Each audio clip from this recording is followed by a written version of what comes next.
¿Qué tal todos en este viernes, inicio del fin de semana? Sé que muchos lo estaban esperando, lo estaban necesitando, estaban contando los días para que llegue el viernes, yo también, y que se una con el fin de semana para organizar algunas cosas, respirar, ponerle una pausa, bajar la velocidad, bajar la tensión, y siempre viene bien ese momento en el que escogemos unos momentos, ojalá sean más tiempo del que le dedicamos, sean más los momentos de pausa que los que no, para poder reflexionar, para poder pensar, para poder bajar la tensión y poder observar mejor las cosas con mayor claridad y, ¿por qué no?, verlas desde otro ángulo, para no sesgarnos desde un solo ángulo, observando las cosas desde nuestra perspectiva y tratar de ponernos no solo en el lugar de otros, sino nosotros en esos otros lugares, para tener diferentes perspectivas, decía, de diferentes temas: personal, profesional, social, político, religioso, en fin, tantas ópticas que uno y miradas que le da a los temas que vale la pena refrescarse. Si no es el fin de semana, ¿por qué no entre semana también? Bueno, vamos a nuestra agenda del día viernes. Como siempre, gracias por acompañarnos y seguirnos en nuestras redes sociales también, siempre a su disposición. Hoy hablaremos de la coyuntura política que está... Decir está caliente hoy es redundar, siempre está caliente la coyuntura política y a través de esta pre-campaña electoral, más bien campaña electoral de la segunda vuelta que está desarrollándose, más aún. Y hablaremos con una especialista, ella es Gabriela Guerrero, analista política, sobre esta participación del bloque de gobierno, la negativa también del bloque de la Revolución Ciudadana en cuanto a no permitir que sean la ayuda militar, policial internacional o con recursos, infraestructura y demás, que venga a colaborar con la de Ecuador, complementarse con la de Ecuador. Entre otros temas que se están desarrollando y que tienen notoria participación, sobre todo en la evaluación del votante también, que está definiendo y observando cada uno de los movimientos que tanto el candidato Noboa como la candidata González están haciendo con sus acciones, sus anuncios, sus participaciones, y reflexionando cuánto esto puede incidir en la decisión que vayan a tomar el próximo 13 de abril.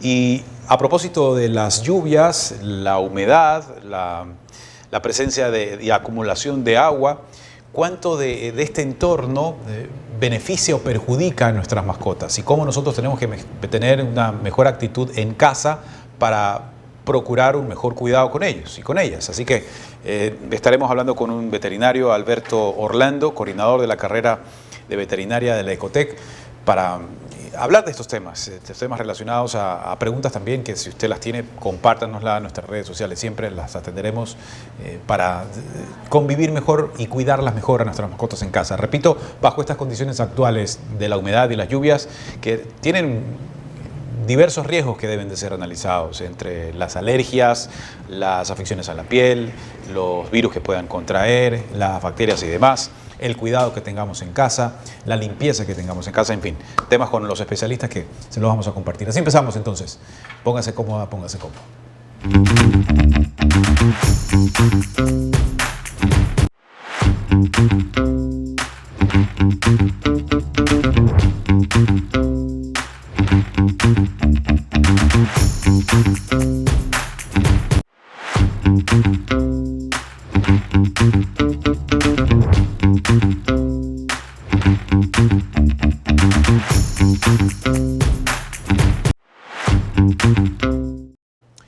Nos acompaña Gabriela Guerrero, analista política. ¿Cómo estás, Gabriela? Bienvenida a La Voz del Día en Altavoz.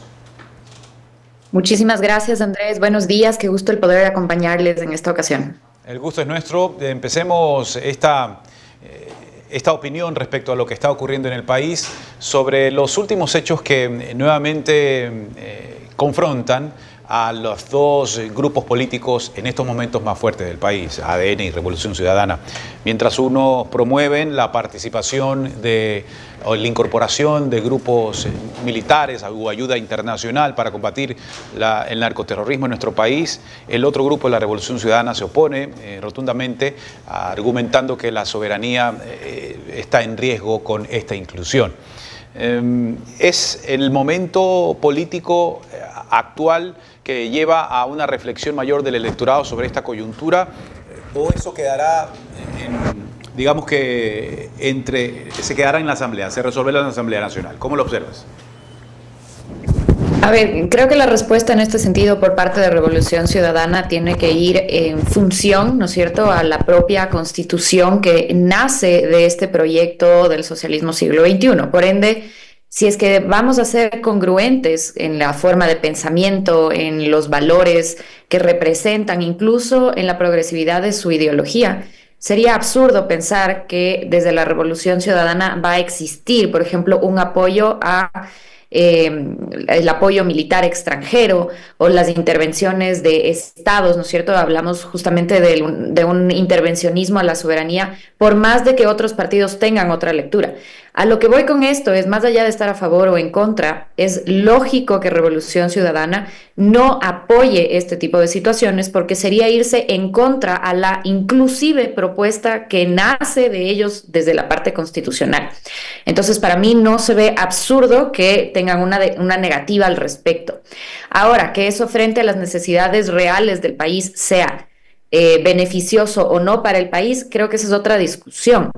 Creo que aquí, más allá de justamente por la coyuntura nacional, que estamos en una época electoral, tienen que marcar ciertos límites. Entonces sería absurdo que en este momento apoyen, por ejemplo, el tema de la intervención militar de otros estados, si es que a lo largo del tiempo esto ha sido una de las cosas que no han estado de acuerdo. Repito, por temas políticos tienen que delimitar para el votante, para el ciudadano, cuáles serían las cosas que apoyan y cuáles serían las cosas que no. Esto ya reflejándose de nuevo en la intención del voto, nos demarca, ¿no es cierto?, cuáles son tal vez estas ideologías un poco más de izquierda, un poco más de derecha y, de nuevo, nacen de esta consecutiva acción que han hecho a lo largo de los años. Coherencia, la Revolución Ciudadana actúa en coherencia con su historial, comportamiento ideológico.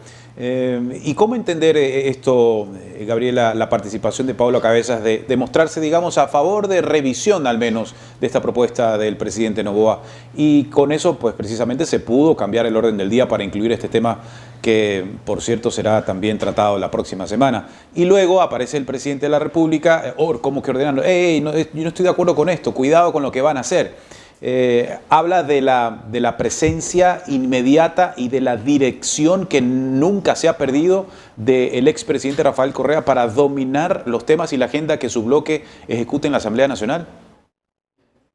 La clara presencia del expresidente Rafael Correa está de manera constante y permanente, no solo, digamos, en la puesta de agenda, lo tenemos desde el mismo nombre del partido, RC más que Revolución Ciudadana Rafael Correa. Lo mismo que pasa con el partido del presidente Daniel Noboa en ADN, ¿no? Entonces, vemos el presidencialismo, si ustedes quieren, y el personalismo marcado inclusive dentro de estas organizaciones pues sociales. Ahora, sería muy difícil el que el presidente Correa dé un paso atrás en este momento porque ha sido un actor permanente en todos los años de vida, ya sea de Alianza País o ya sea de Revolución Ciudadana. Ya pasó que cuando el presidente Moreno llega al poder y Rafael Correa no puede tomar necesariamente una posición en firme, el partido muere y tiene que migrar a RC. Entonces, hoy en día, el sistema de partidos, tal cual está en el Ecuador, hace que tengamos una figura representativa detrás, ¿no? Esto no está correcto, pero así funciona el sistema acá. Ahora, por otro lado, el correísmo tampoco, digamos, es muy inteligente en la manera de actuar. Por eso ha sobrevivido tantos años y por eso, queramos o no queramos, es para mí el movimiento más consolidado en organizaciones políticas, ¿no? Que no ha logrado otros partidos, pese a su trayectoria, como ya vimos, partidos como Izquierda Democrática o inclusive el mismo PSC, que en estas elecciones han marcado tal vez un no retorno a la política, que les ha ido muy mal. Entonces, por supuesto, estratégicamente habrán ciertas intervenciones, por ejemplo, en la Asamblea, que el correísmo tratará de ceder, pero esto no significa que busque necesariamente una alianza o que busque tratar de hacer algún tipo de convenio, por ejemplo, con el gobierno. Simplemente le va a dejar tener ciertos espacios convenientes para el correísmo y que además le permitan robar en cierta forma votos, porque estamos en época electoral. Entonces le conviene además ser el carácter de unidad, si es que ustedes quieren, porque lo que nos ha demostrado estas elecciones es la fragmentación que existe ahorita entre los votantes. ¿Cuál es ese factor que consideras, Gabriela, ha permitido que esta solidez en la Revolución Ciudadana se mantenga por casi 2 décadas? Lo que ha hecho la Revolución Ciudadana, que no ha hecho el resto de partidos, es una representación permanente en todo el territorio. Si es que nosotros vemos la gran diferencia entre partidos y movimientos, por ejemplo, es el carácter representativo. Un movimiento está creado para un tema mucho más local, mientras que un partido debería tener carácter nacional. De los pocos partidos que realmente han llegado a generar cuadros internos, porque si es que vemos los cuadros que salen de Revolución Ciudadana, son de Revolución Ciudadana, el resto de partidos terminan siendo partidos de alquiler. Muy probablemente los únicos 2 partidos en estas elecciones que logran tener representación desde los cuadros termina siendo PSC con Henry Kronfle y Diana Pasley y RC con Luisa González. El resto de partidos son partidos de alquiler. Entonces, no hacen cuadros internos, no tienen representación a nivel territorial, no hacen formación de cuadros. El Código de la Democracia establece que tienes que formar militantes, pues Revolución Ciudadana forma militantes y forma estos cuadros, como digo, desde las bases. Y eso genera fidelidad en las personas que siguen esta línea ideológica y por eso se mantiene en el tiempo. El resto de partidos parece que no solo no trabajan con el fondo partidista para hacer presencia, sino que además tienen dificultades importantes dentro de la democracia interna de partidos. No les estoy diciendo que Revolución Ciudadana no los tenga, pero ha sabido cómo a través de esos intereses lograr crear pues estos cuadros que hoy en día han sido muy beneficiosos para ellos y tienen alcaldías muy importantes, prefecturas muy importantes como las ciudades más representativas en el Ecuador. ¿Consideras que al margen de presentar obras de las 2 candidaturas, Daniel Noboa, Luisa González, presentar campañas, presentar propuestas de futuro gobierno, en esta segunda vuelta particularmente, quizás por su estrechez y margen abultado y cercano de votación, abultado sí por ambos lados, pero cercanos entre sí, han preferido o permiten que la esfera política de reflexión ciudadana sobre ambos en estos momentos no vaya tan estudiada o reflexionada con respecto a sus propuestas y vaya más o se pueda distraer por los enfrentamientos del uno con el otro, del partido, de lo que dice, de lo que deja de hacer, de las decisiones que se toman, de las explicaciones que se da de un lado y no del otro, o críticas de una propuesta y la de otra, más que de las campañas puntuales y que debería ser, quizás, creo, el fondo por el cual el elector se decida por una u otra tendencia? Me parece una excelente pregunta, Andrés, porque yo creo que los ecuatorianos lo que nos estamos preguntando en este momento es qué nos están proponiendo los candidatos. O sea, a mí no me queda claro en ninguno de los 2 casos qué es lo que me están proponiendo. Nos hemos concentrado muchísimo en el tema del personalismo, en las personas que representan a esos candidatos o ni siquiera puedo decir la ideología, porque si es que ustedes se ponen a analizar las políticas que tiene hoy en día el gobierno, son políticas mucho más de izquierdas que las que tuvo el mismo Rafael Correa en su época. Entonces, ni siquiera representan tanto, yo sé que en sus bases dice que es un partido de izquierda, pero lo que representa realmente es una derecha. O sea, hay una confusión inclusive ideológica para el propio votante. Y a mí me preocupa en el sentido de que si es que vemos el surgimiento de los partidos, bueno, diremos Revolución Ciudadana ya fue gobierno Ya medio sabemos hacia dónde va. Han sido coherentes en las cosas que han dicho, en el sentido de que si es que dicen no, por ejemplo, a, no sé, a los temas de flexibilidad laboral, bueno, se mantienen en el tiempo y sabemos que hacia allá van a apuntar y votar.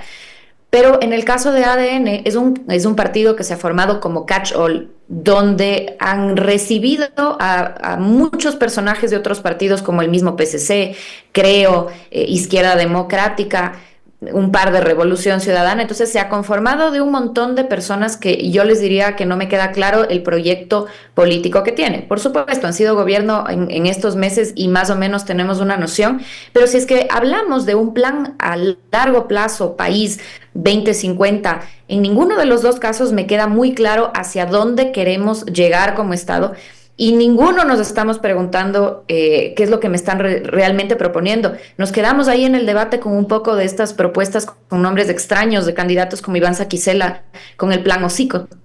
Y eso fue tal vez lo más cercano a que hablamos de propuestas, que se supone para eso es el debate.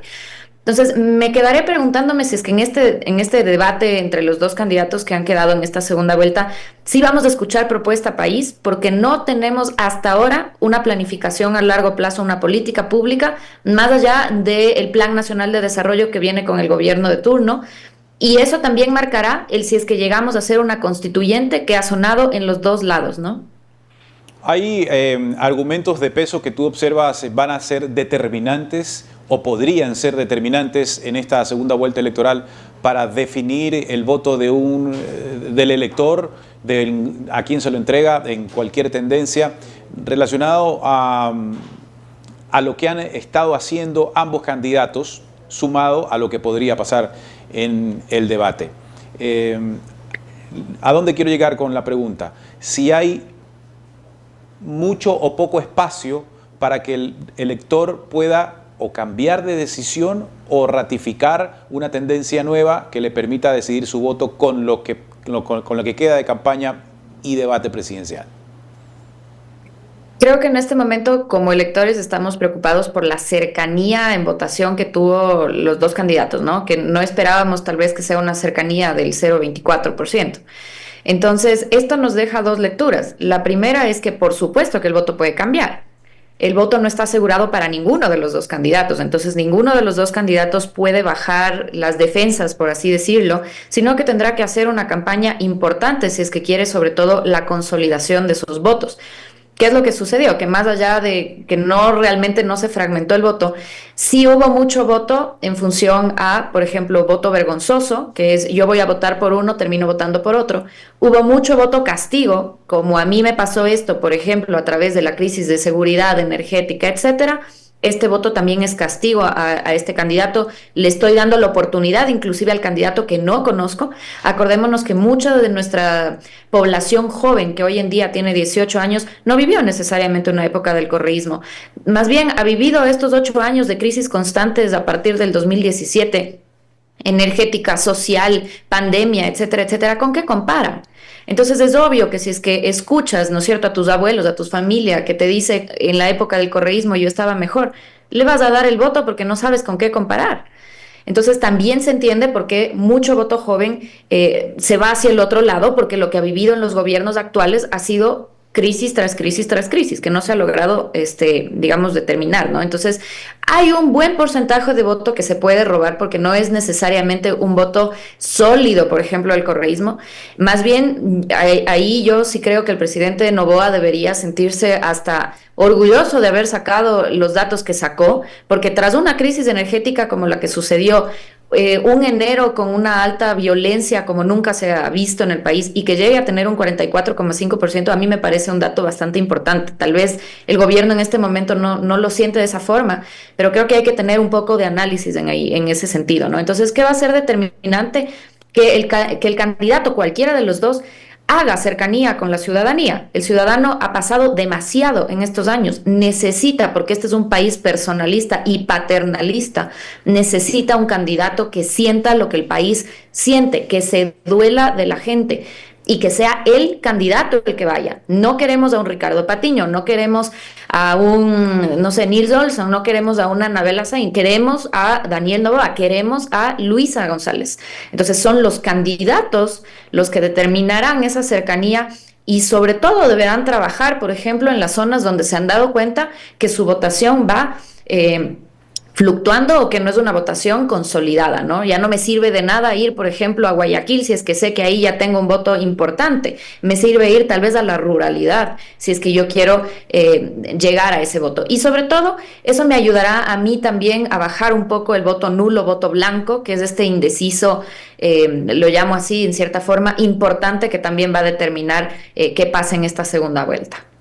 En esta búsqueda de votos, bajo esa mecánica que propones, Gabriela, ¿hay alguien quien observas tendría más dificultades para buscarlo? No encontrarlo, sino empezar a buscarlo por la movilidad que en algún sentido ha tenido el presidente, itinerancia en cuanto a su licencia para poder hacer campaña, tomando en cuenta su relación con la vicepresidenta de la República. ¿Es un tema menor que deberá resolverlo pronto para poder tener esa libertad que tú escribes? ¿Es necesaria esa cercanía, contacto con la gente para resolverlo y poder tener esa efectividad en su campaña, que pues la candidata Luisa González no dispone de ninguna de esas restricciones autoimpuestas?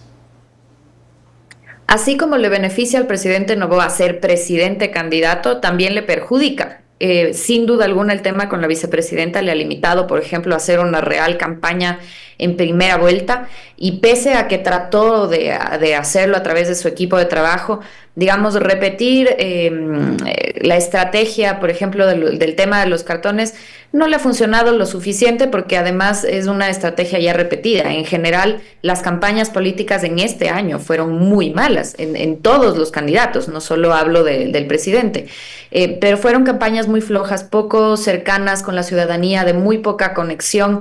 Vemos además, por ejemplo, una imagen bastante renovada en Luisa, que eso también le ayuda, se aleja un poco de la típica bicicleta, ¿no?, del correísmo, que era como la forma de recorrer el país. Se trata de innovar ahí un poco, pero en general fueron campañas muy poco llamativas, que dejaron muy poco mensaje. Y eso también le ha perjudicado, digo, al presidente, el tema de la vicepresidenta. Hoy en día, con la resolución de la Corte Constitucional, él debería poder ya solicitar solamente una licencia, pero yo creo que no lo va a hacer. Ya se lo dijo la Asamblea Nacional, que no lo va a reconocer. Ahí el presidente lo que puede hacer es salir sin solicitar una licencia. No estoy diciendo que esto es correcto, digo que es lo que podría pasar. Salir sin solicitar una licencia, porque no va a llegar a estar en una ausencia temporal, porque tendría que estar 3 meses fuera del cargo. Y puede hacer en el mes y medio que le queda, más o menos, su campaña sin haber realmente solicitado una licencia, que creería yo que podría ser una de las salidas que tiene si quiere ir a hacer campaña. Pero tiene que hacer esta cercanía. Yo no veo en este momento que ninguno de los dos candidatos realmente se esté moviendo para estar haciendo esta ganancia de votos. Veo que están más bien, no sé si es que esperando a ver si es que sale alguna noticia de gobierno, algún tema similar. Pero yo creo que el tiempo apremia, y en este momento por lo menos yo no veo que se esté tratando, como digo, de afianzar este voto. Gabriela, te queremos agradecer por compartir esta visión, esta opinión, este análisis sobre la coyuntura política actual, los desafíos inmediatos de los candidatos y los retos, sobre todo, para conquistar al electorado que está ávido también por conocer, creo yo, esas propuestas de campaña que muy poco han sido esbozadas en ambos sentidos a profundidad. Gracias por acompañarnos esta tarde en La Voz del Día. Muchísimas gracias a ustedes, siempre un gusto. Gabriela Guerrero, analista política, con este panorama electoral, político, además de las acciones y campo de acción que tanto el presidente está teniendo, candidato presidente está teniendo, como la candidata Luisa González, y las decisiones que sus bloques están promoviendo también en favor de la seguridad, y otros que no la quieren apoyar, la Revolución Ciudadana, como lo ha dicho públicamente. ¿Cuánto peso tendrá esto en la campaña, estas decisiones políticas que desde la Asamblea se tengan, que son claramente identificadas como las dos fuerzas políticas? Ya se lo irá viendo y resolviendo en los próximos días de campaña. Vamos a la pausa. Tenemos más contactos a través de las redes sociales, que los seguimos muy de cerca. Gracias por hacerlo también, se las ponemos en pantalla. Y cuando volvamos, Yanela Villamar está lista con nosotros para acompañarnos en esta entrevista Y vamos a hablar de las mascotas de Yanela, de las mías y las de ustedes también. Están preocupados por la época invernal y cómo cuidarlas de mejor manera con el coordinador de la carrera de veterinaria en la Ecotec, Alberto Orlando. Regresamos. Deja de ser extranjero en tu tierra. No pierdas tiempo. Descubre tu Ecuador. Nuestro enfoque es mostrarte la verdad a todo volumen.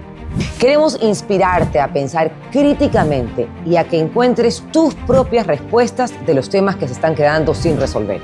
Esto es Altavoz. Síguenos en todas nuestras redes sociales. La verdad a todo volumen.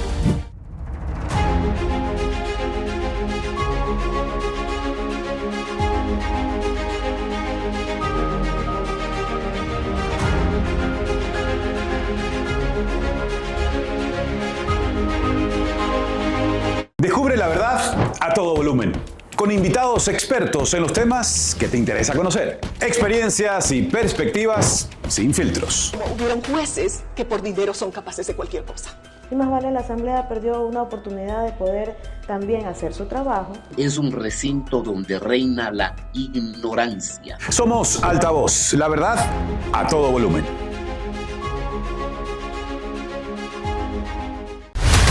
Nuestra misión no es solo contarles las noticias. Esa dictadura que tenían, me dejaba a los 12 años. Eso lejos de ayudar, entorpece. Nuestra misión es contar la verdad en altavoz. El testigo que consiguió al testigo falso también fue asesinado. Los contratos dicen que no se pueden poner radares en curvas y pendientes. Entonces, ¿por qué los pusieron en curvas y pendientes? Pero hubo tanta insistencia por parte de Rafael Correa y acepté que sea Jorge Glass. Somos Altavoz. Síguenos en todas nuestras redes sociales para que estés informado de primera mano de todos los acontecimientos del país.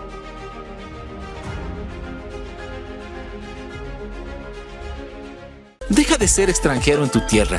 No pierdas tiempo. Descubre tu Ecuador.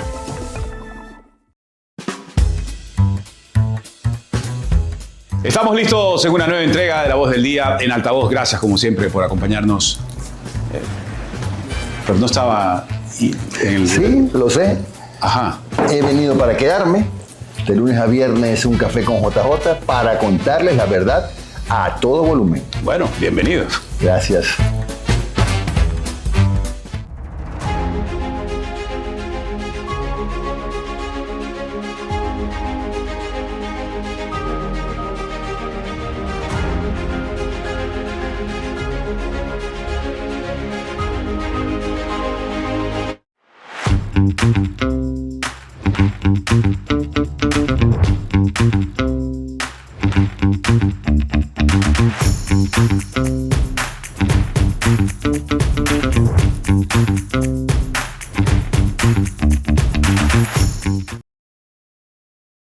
Deja de ser extranjero en tu tierra. No pierdas tiempo. Descubre tu Ecuador.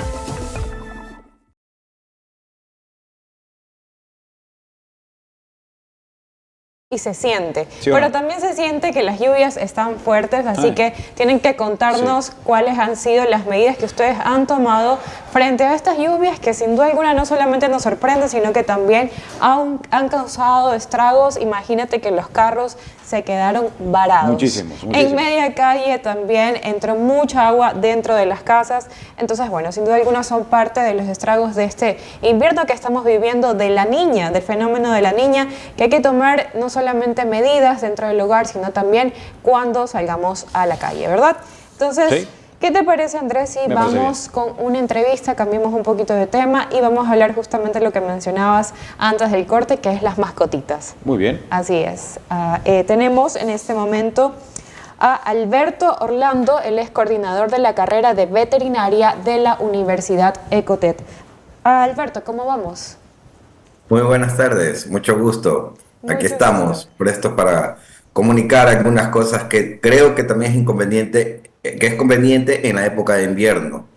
Hablar sobre la transmisión de enfermedades que pueden también los animales enfermarse ellos y de forma accidental también enfermarnos a nosotros. Así es. Correcto, y es que precisamente las mascotitas son parte de nuestra familia y también nos gusta cuidarlos y darle todo el amor posible. Pero ¿cuáles son las enfermedades que ellos pueden adquirir durante este periodo invernal que se está viviendo? Y no solamente eso, sino que también pueden transmitir.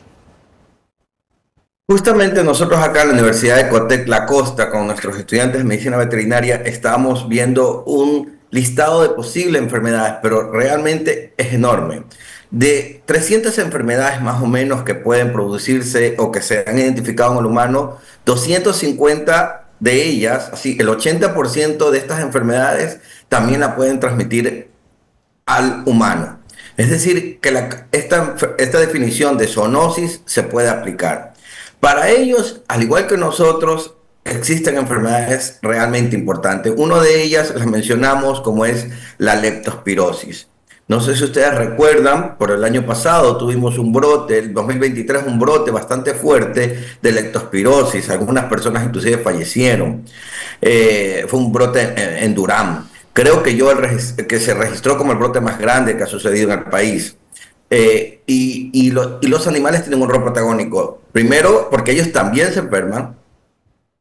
Y segundo, porque también tienen esa capacidad de forma accidental transmitirla. Esa es una enfermedad importante, que es una enfermedad endémica en el país, que data desde hace el inicio del siglo pasado. El doctor Hideo Noguchi, cuando vino al Ecuador en busca de fiebre amarilla, a inicios del siglo pasado lo identifica, y de ahí para acá, pues ustedes podemos recordar cuántas epidemias han sucedido en Manabí, en la provincia del Oro, en el Guayas, con desenlaces fatales para el humano, y al igual en animales, en perros específicamente. Aunque a veces se subnotifica, es decir, que no nos damos cuenta de la enfermedad, porque esta enfermedad no presenta a veces una clínica muy marcada, sino hasta el final, cuando ya se presenta una ictericia hemorrágica, y a veces cuando ya nos damos cuenta de eso, lamentablemente es muy tarde. Esto es una de las principales enfermedades que nosotros llamamos y pedimos que estemos atención tanto a los veterinarios, a los médicos humanos, debido a que se está incrementando una época de lluvia bastante fuerte. Esto se debe un poco también, como le indicaba, también a la rata, que la rata es realmente el hospedador, es el que tiene en sí la bacteria. Pero la rata, justamente por sus hábitos de cuando van caminando, van eliminando gotitas de orina, un poco para ir rastreando su camino. Y de ahí, de forma accidental, pues si hay lugares donde hay agua, pues esto se va a diluir. Muy aparte, el perro, por sus hábitos de olfatear, de andar, puede adquirirlo también. Y hace un efecto de diseminación, porque realmente la rata lo que elimina son 4 o 3 ml de orina, frente a un perro que va a variar, pues de un perro pequeño que eliminará unos 10, 15, a un perro grande que puede meter más de 100 ml. Y entonces esta enfermedad se vuelve bastante complicada en esta época. Nuestras recomendaciones siempre están dadas en la asistencia veterinaria. Esta enfermedad puede ser vacunable, prevenible. La vacunación ayuda, cómo no, pero tenemos que hacerla, llevarlos a los veterinarios para que realmente ellos sean los esquematicen cuál sería el mejor diseño de vacunación, el diseño de desparasitación y todos los cuidados que requieran. Es importantísimo tenerlo claro esto de aquí, como una de las enfermedades de mayor presencia y que puede afectar. Siempre lo he dicho, tener un animal es algo muy noble, es algo muy bueno. Los beneficios a la salud, los beneficios a las personas, al humano son enormes, están registrados, no solamente en el aspecto psicológico, en la microbiota, en nuestra salud orgánica en general. Pero si esta relación no es bien llevada, si no tenemos las consideraciones del caso, las consecuencias van a ser ni buenas ni para ellos, ni a nosotros. No sé si me estoy entendiendo mucho, no, pero estoy resaltando un poco eso. Son muchísimas enfermedades. Actualmente también mencionaba las dermatofitosis o enfermedades de la piel. Veo que muchas personas ven un animal con alguna lesión en la piel y dicen eso es sarna, y no siempre es sarna. Es más, creo que es rara vez es sarna, lo que más se presenta son hongos. Y en el humano también, por esta época de humedad. Entonces el hongo viene a proliferar y genera un mal olor. Y las bacterias. Alberto, Las consecuencias no pueden ser tan graves, pero a mí lo que más me llama la atención a veces es las consecuencias de que las personas realmente dicen, uy, no, está enfermo, está con mal olor, vamos a llevar, y me va a enfermar, vamos a llevarlo a otro lugar para que nos lo cuiden. Alberto, le consulto algo. Entre las cosas, entre la tarea, ¿no?, que se hace, vi también que los mosquitos pueden transmitirle una enfermedad a las mascotitas, incluso a los perritos. ¿Es esto posible? Hay una enfermedad que se llama dirofilariosis, que es un parásito, el parásito gusano del corazón.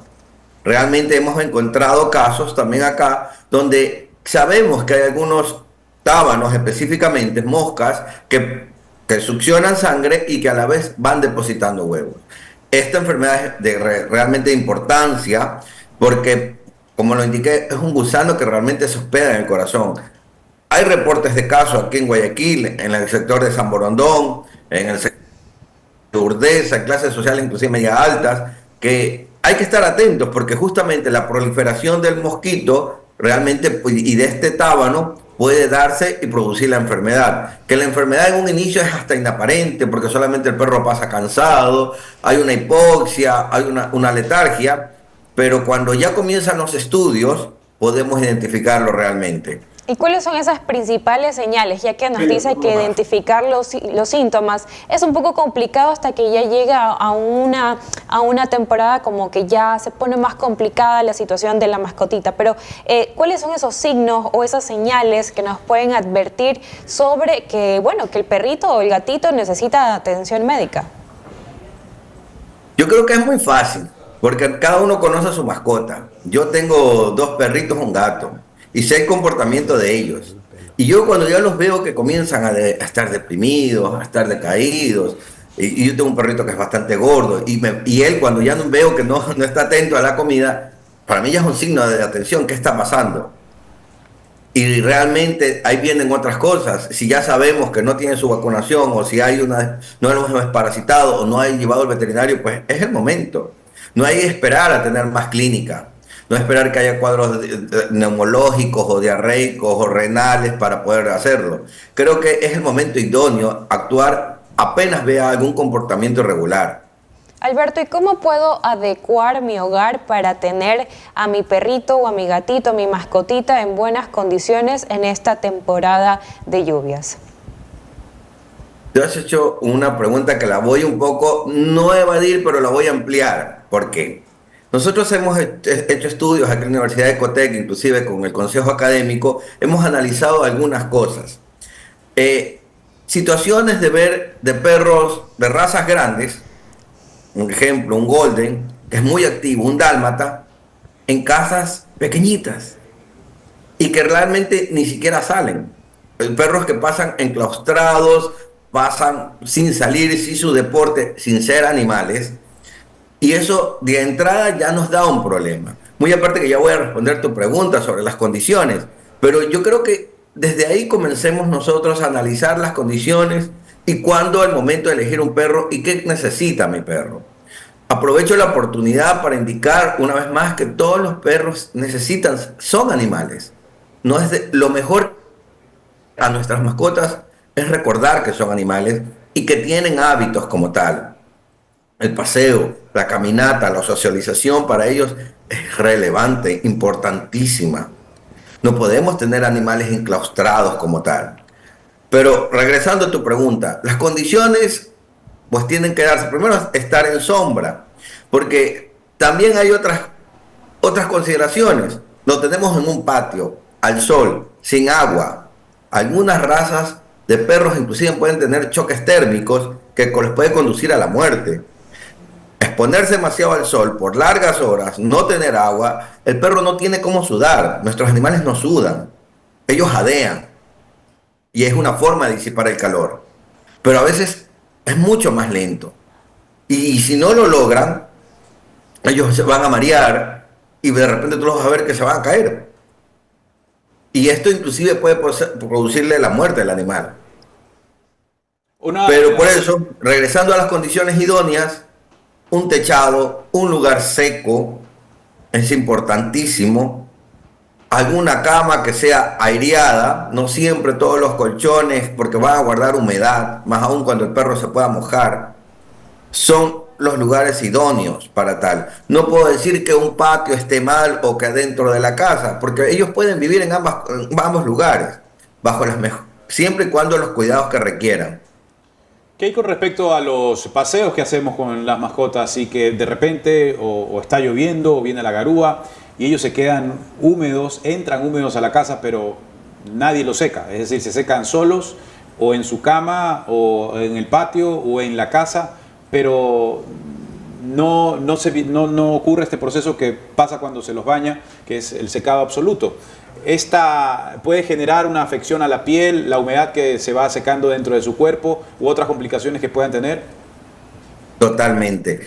Y en mi caso particular, perdón por poner ejemplos personales, a mi perro le encanta la lluvia. Él está lloviendo y busca mojarse. Entonces se vuelve hasta tedioso, porque cada vez que llueve, y ahora que llueve con frecuencia, tener que secarlo, pero tenemos que hacerlo.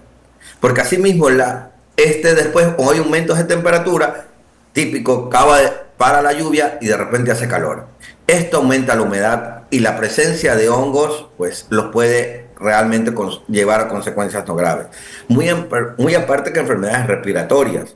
Recordemos que también existen virus como la influenza, que también está presente en una cantidad de mamíferos enorme, que pueden producir enfermedades respiratorias. Entonces, hay muchas consideraciones que tienen que tener. Y ahí es la importancia de que nosotros, aquí en la Universidad de Ecotec, promovemos la responsabilidad. Hoy en día se está discutiendo un poco, inclusive sobre la ley LOA, que lo está diciendo. Pero lo más importante es esta responsabilidad. Tener una mascota es una responsabilidad. Algunos hablan los perrijos. No soy quien para discriminar ese término. Pero sí debemos ser tutores. Y lo único que ellos nos piden a veces es eso, porque realmente un animal tan loable que te hace compañía cuando estás deprimido, cuando estás alegre, cuando estás en todas condiciones y pasan ahí, pues lo único que podemos hacer es el cuidado de ellos. Y eso es una de las principales recomendaciones que nosotros en la Universidad de Ecotec de Campo de la Costa estamos haciendo y mandamos y recomendamos en general. De ahí del trato responsable al que se refiere Alberto es clave, sobre todo cuando se adquiere esta responsabilidad, sobre todo cuando van en busca de una mascota que está en condiciones vulnerables o que son rescatados y llegan a su hogar.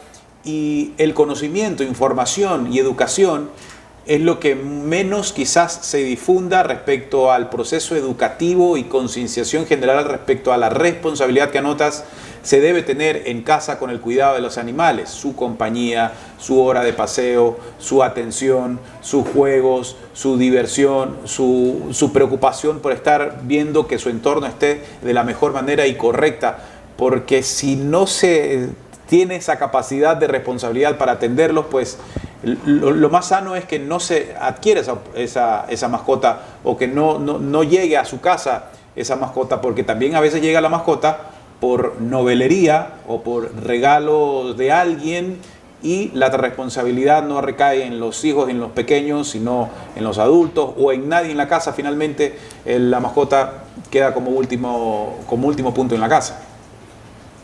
Totalmente, lo acaba de decir Andrés, y ahí es la relevancia tenerlo, porque no es solamente el último punto, sino con lo que o lo que estamos comentando, que este ente biológico, porque puedo decir, y lo digo ente biológico porque es un animal que tiene vida, también puede albergar bacterias y virus, parásitos. Y no solamente y si yo simplemente decido relegarlo, por así decirlo, las consecuencias pueden venir feroces para mí. Es decir, todo lo que no deseaba, tener salud, tener un equilibrio, pues me puede salir lo contrario.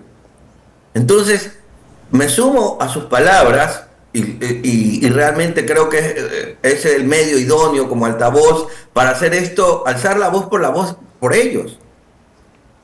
Nosotros como medicina veterinaria es lo que alentamos, queremos y proponemos ser responsabilidad para mantener nuestras mascotas. Definitivamente. Alberto, ¿qué consejos nos podría dar a nosotros cuando estamos transitando por las calles y cómo podemos ayudar a estas mascotitas, a estos animalitos que están en las calles y que sin duda alguna se ven afectados por estas lluvias? Tu pregunta es bastante comprometedora, lo digo yo. ¿Por qué? Porque, lo digo, no es tener lástima con ser responsable. Hay mucha gente que dice, ay, pobrecito, aplico diminutivos, comida y ya me siento bien por eso. Y realmente no estoy haciendo casi nada. Porque este animal necesita cuidado, protección y todos los demás que requiere. Entonces, yo a términos generales, cuando veo un animal en la calle, lo primero que trato es porque hay animales que ya viven en la calle. No sé si te doy este dato. Nosotros en la Universidad de Cotet hemos hecho estudios. Identificamos que Guayaquil rondea por los 50.000 perros callejeros. Es uno de los países, una de las ciudades que más perros callejeros tiene en la región. Y estos son consecuencias no agradables, porque realmente pueden morder y muerden. Hay ataques a niños que a veces lo vemos en prensa. Realmente las consecuencias son atroces. Vemos también la presencia de enfermedades, rompiendo basuras, rompiendo una serie de cosas, o accidentes de tránsito. Entonces, realmente tener una situación de animales en la calle, desde ahí ya estamos, realmente como sociedad tenemos que una vez más tomar conciencia sobre esto. Probablemente llamar a algún organismo para que los pueda recolectar, los pueda rescatar, aunque también muchas han colapsado. Ya realmente no reciben más perros. Conozco fundaciones muy nobles y sin dar promoción, la Fundación Gran Roque, según entendí, tenían alrededor de 5.000 animales. Y todos de situación de calle que fueron rescatados, pero es una fundación de tantas. Mi principal recomendación, si ustedes eran, por favor, las palabras de Andrés, asumamos la responsabilidad de los animales. Si vamos a tener una mascotita, vamos a ser tutores, hagámoslo realmente con ese espíritu de que primero nos van a pagar muy bien, porque ellos van a ser lo más leales posible, pero hagamos eso y no pongamos siempre interacciones, porque la salud, cierta de una forma, hay salud gratuita, hay programas estatales que dan salud, hay fundaciones que brindan la salud. Alimentación es divergente, que la alimentación que la compro, que la preparan, pero existe la alimentación. Entonces, con esos dos conceptos fundamentales, los animales pueden vivir bastante bien. Definitivamente, importantes no solamente aclaraciones, recomendaciones, sino que también consejos. Agradecemos a Alberto Orlando, él es coordinador de la carrera de veterinaria de la Universidad Ecotec, por sus aportes valiosos hoy. Muchísimas gracias, esperamos tenerlo en una próxima ocasión y créanme que todo esto que nos acabó de decir lo voy a poner en práctica en casa, por supuesto con mi mascotita. Muchísimas gracias. Yo finalmente, si me regalan 30 segundos, es comentarles. La Universidad Cotet ahora hemos creado un hito, realmente hemos creado el Comité Académico Científico. Hemos visto que a veces la academia está un poco divorciada de la industria, de la clínica, y hemos invitado a todos, a una gran parte de empresarios, de clínicos, de gente de la industria, a hablar sobre lo que enseñamos en la universidad. Y comenzar a hablar de los problemas de ellos, porque nuestro interés es ser pragmático, que nuestros estudiantes vayan y entren a resolver. Entonces, este comité académico realmente creo que va a ser un portavoz de toda la comunidad y espero que esto pueda seguir alertándonos y más aún nuestro agradecimiento a Altavoz para hacer esa voz también de los animales. Muchísimas gracias. Alberto, muchas gracias. Y nos vamos a un corte, pero antes recuerden nuestras redes sociales, se las dejamos en pantalla en este momento. Muchas gracias, Nati. Ya saben cómo nos pueden encontrar, se las leo al regresar.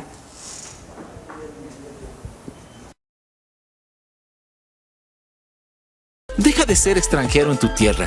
No pierdas tiempo. Descubre tu Ecuador. Nuestro enfoque es mostrarte la verdad a todo volumen. Queremos inspirarte a pensar críticamente y a que encuentres tus propias respuestas de los temas que se están quedando sin resolver. Esto es Altavoz. Síguenos en todas nuestras redes sociales. La verdad a todo volumen.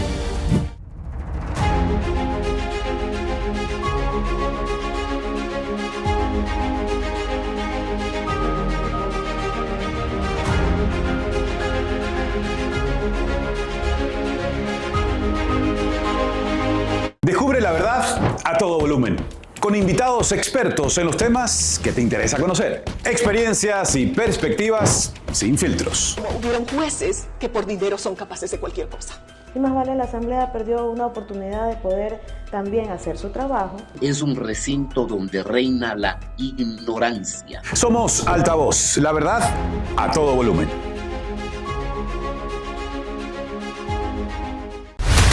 Nuestra misión no es solo contarles las noticias. Esa dictadura que tenían me dejaban los 12 años. Eso lejos de ayudar, entorpece. Nuestra misión es contar la verdad en Altavoz. El testigo que consiguió al testigo falso también fue asesinado. Los contratos dicen que no se pueden poner radares en curvas y pendientes. Entonces, ¿por qué los pusieron en curvas y pendientes?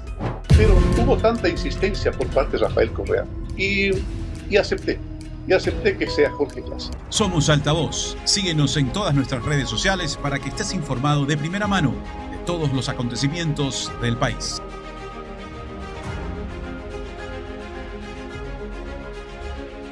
Deja de ser extranjero en tu tierra. No pierdas tiempo. Descubre tu Ecuador.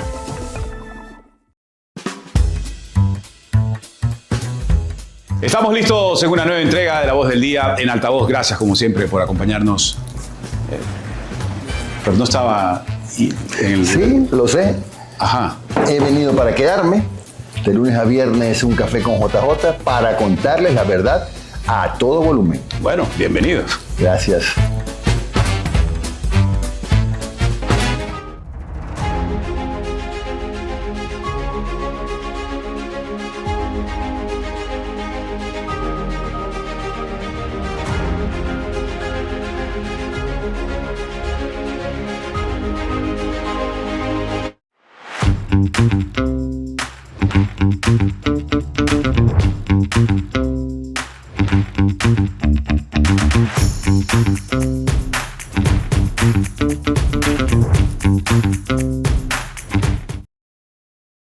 Deja de ser extranjero en tu tierra.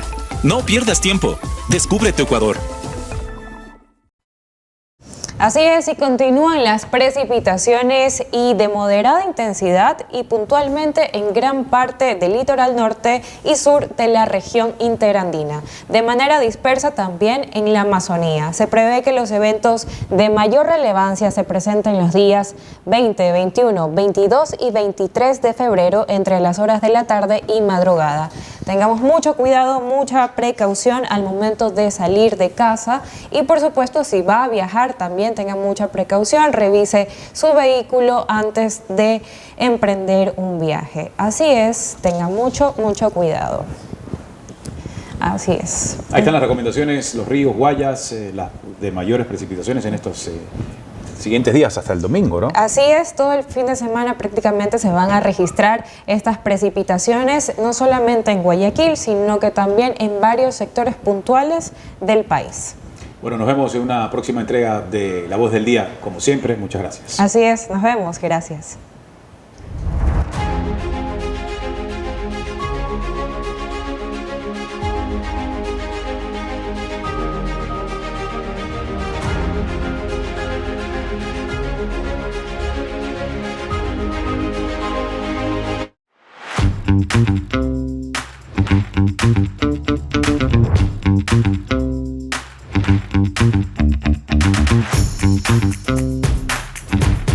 Thank you.